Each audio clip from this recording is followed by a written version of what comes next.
Qorsak it kabi hayvon bo'lib, tashqi ko'rinishidan tulkiga juda o'xshash, lekin undan kichikroq bo'lgan yirtqich hayvondir.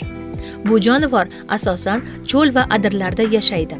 O'zbekiston hududida uni quyidagi joylarda uchratish mumkin: Ustyurt platosi va Amudaryo qayirlari, Qizilqum va Qarshi cho'llarida tarqalgan. Qorsak hozirgi kunda zaif, soni kamayib borayotgan jonivor hisoblanadi.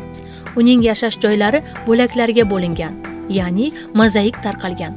O'tmishdagi u G'arbiy Tyanshanning tog' oldi tekisliklarida ham ko'p bo'lgan. Uning terisi kulrang sarg'ish bo'lib, cho'l qumlari orasiga yashinishga yordam beradi. Asosan mayda kemiruvchilar, ya'ni sichqonlar, qum sichqonlari va shu kabi jonivorlar bilan oziqlanadi. Qorsaklar ko'pincha sug'urlar yoki boshqa hayvonlarning tashlab ketilgan inlaridan foydalanadi.